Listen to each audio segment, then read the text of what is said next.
Mae datblygu dysgwyr dwyieithog yn rhan o'n gweledigaeth ni yn yr ysgol, a mae'n bwysig iawn ac yn allweddol bwysig i ni ein bod ni yn paratoi yn dysgwyr i fod yn rhugl yn y Gymraeg ac yn rhugl yn Saesneg. Wel, mae cynnig cyfleoedd i'r disgyblion i ddefnyddio i Cymraeg mewn sefyllfaoedd ffurfiol ac anffurfiol ar lawr y dosbarth aeth i hwnt yn hanfodol mwyn hybu i hyder safaredd nhw, a hefyd yn ni'n hoffi gwahodd pobl i'r ysgol iddyn nhw well i gweld bod y Gymraeg yn iaith fyw yn ein cymunedau ni. Yn bersonol, dwi'n credu taw y cyfleoedd allgyrsiol sydd yn becso fel mynychu'r Eisteddfod yn blynyddol a mynd ar sipiau fel i Langrannog ac i Caerdydd. Mae fe wir yn dangos faint mae'r ysgol yn becso o oedran yn ifanc, dim ond yn yr uwchradd ond hefyd yn y cynradd. Mwyn datblygu'r Gymraeg, mae darllen yn rhan annatod o fywyd yn yr ystafell ddosbarth, trwy ddarllen hyderus, ddaw mynediad i'r plant at eirfa cyfoethog a greinus,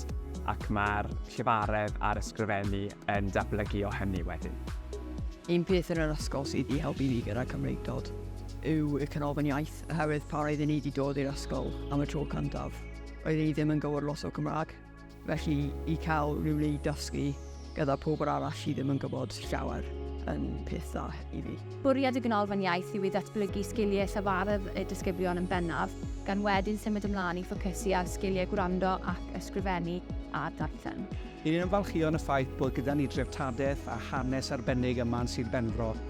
ac mae cynefin wrth rhaid popeth i ni'n gwneud yn yr ysgol hon, y safbwynt yn cynllunio o ran y cwricwlwm. Ac wrth bod y dysgwyr yn datblygu dealltwriaeth eang o'r cynefin yna, yna hynny hefyd yn helpu nhw ddatblygu dealltwriaeth o'i hunaniaeth nhw a pwysigrwydd yr iaith Gymraeg fel rhan o'r hunaniaeth yna. Mae effaith yr holl ymdrech i hyrwyddo'r iaith yn amlygu hunain yn y plant. Mae'r frwdfrydedd tuag at y iaith, a mae'n codi calon i gerdded o amgylch yr ysgol, y coridorau ac mas amser chwarae, a chlywed yr iaith ynghyd-destun tu hwnt i furio'r dosbarth yn ogystal â yn ystod gwersi. Dwi'n credu mai prif fesur effaith y ddarpariaeth yw bod y disgyblion sydd yn ymuno â ni, naill yn ymwneud derbyn neu yn trosglwyddo o ffrwd Saesneg heb gaffael ar yr iaith Gymraeg o gwbl, yn gadael ni'n